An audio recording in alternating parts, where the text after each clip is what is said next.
Hello दोस्तों, आप देख रहे हैं एचआर के स्टूडियो। एक नए इन्फॉर्मेशन के साथ एक मरतबा फिर आपके सामने हाजिर हूँ। यहाँ हम बात करेंगे एनटीए से रिलेटेड। एनटीए का जिस तरह से नोटिफिकेशन आता है जेएनयू के एडमिट कार्ड से रिलेटेड, 20 सितंबर को नोटिफिकेशन आता है कि 21 सितंबर को एनटीए की वेबसाइट पे आपका एडमिट कार्ड अपलोड कर दिया जाएगा और आप वहाँ से उसे डाउनलोड कर सकते हैं। लेकिन आज 23 सितंबर हो चुका है, 23 सितंबर, अभी तक कोई लिंक नहीं आया है। तो आखिर ये क्यों हो रहा है? इतनी बड़ी इंस्टीट्यूशन, ऑटोनोमस बॉडी इस तरह से क्यों कर रही है, या फिर एडमिट कार्ड अपडेट करने में क्या परेशानी है?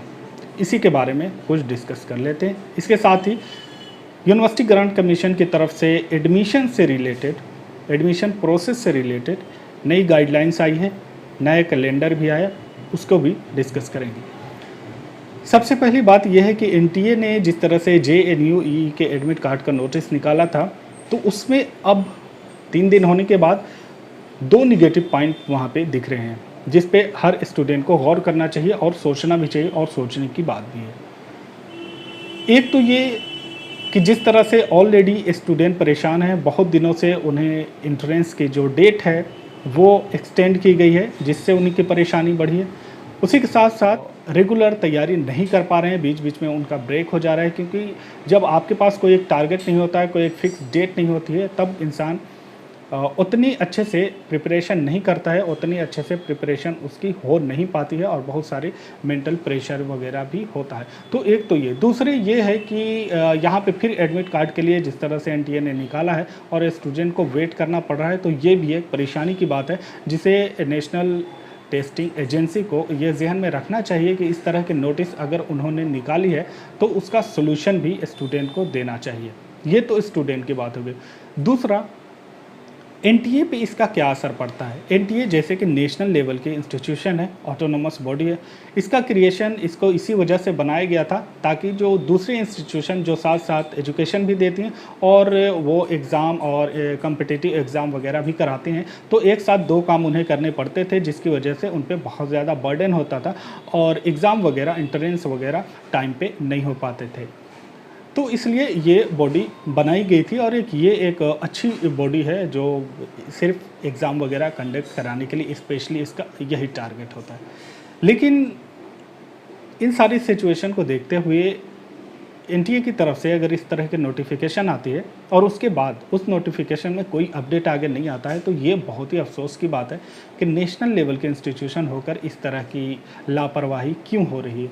अगर एडमिट कार्ड तैयार नहीं हुआ है या फिर एडमिट कार्ड को बाद में अपलोड करना था, तो ये नोटिफिकेशन नहीं देना चाहिए था, या अगर इन्होंने नोटिस दे दिया है तो इन्हें बाद में एक और नोटिस दे देना चाहिए था कि फ़िलहाल किसी वजह से एडमिट कार्ड अपडेट नहीं किया जा सकता है, इस वजह से बाद में अपडेट किया जाएगा अगर नहीं कर रहे हैं तो। क्योंकि ऑलरेडी एक इंस्टीट्यूशन, अगर नेशनल लेवल की इंस्टीट्यूशन आपको कोई एक डेट देती है और उस डेट पे वो अपनी चीज़ को, अपने वादे को, अपनी जो उन्होंने कहा उसको पूरा नहीं करती है, तो उसका बहुत बुरा असर पड़ता है। उसके जो लोगों का उसके ऊपर जो एतमाद है, जो भरोसा है, वो उसमें कमी आती है। तो ये एक बहुत अफसोस की बात है।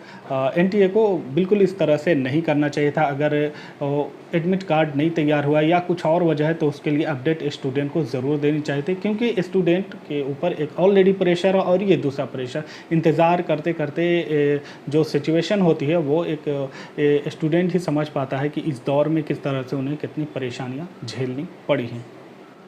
इससे जहां तक मैं ये गेस कर पा रहा हूं कि शायद एग्ज़ाम की जो ये डेट पब्लिश की गई है और एनटीए की जो डेट एडमिट कार्ड की जो दी गई है उसमें और डिले हो जाए। हो सकता है कि जो डेट दी गई है एग्ज़ाम की, एंट्रेंस एग्ज़ाम की, वो टाइम पे ना हो पाए, शायद इसी वजह से इसे डिले किया जा रहा है।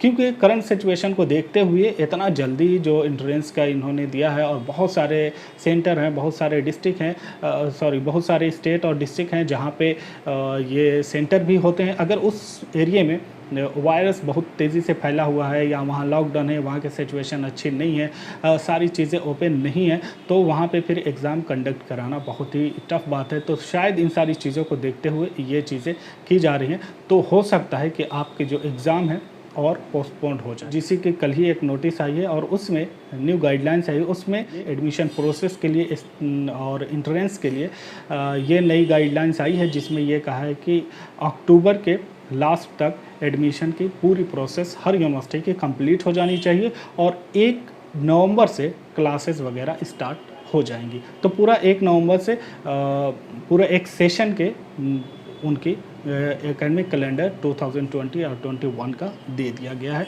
जो कि ऑलरेडी इस पे मैंने वीडियो बना दिया, वहाँ से आप उसे देख सकते हैं। यूनिवर्सिटी ग्रांट कमीशन ने भी जो अपना न्यू कैलेंडर निकाला है, शायद उसमें भी डिले हो जाए, शायद फिर से वो उसको दिया जाए कि इस तरह से इतने कम टाइम में ये सारे प्रोसेस नहीं हो पाएंगे। जो सिचुएशन उस हिसाब से मुझे नहीं लगता है कि ये सारी चीज़ें टाइम पे हो पाएंगी। अब इनको किस तरह से किया जाएगा, हो सकता है जिन स्टेट में सिचुएशन अच्छी नहीं है उनका बाद में कराया जाए, तो ये एक तरीका हो सकता है, लेकिन उसमें भी स्टूडेंट पे जो प्रेशर है वो कम नहीं होने वाला है।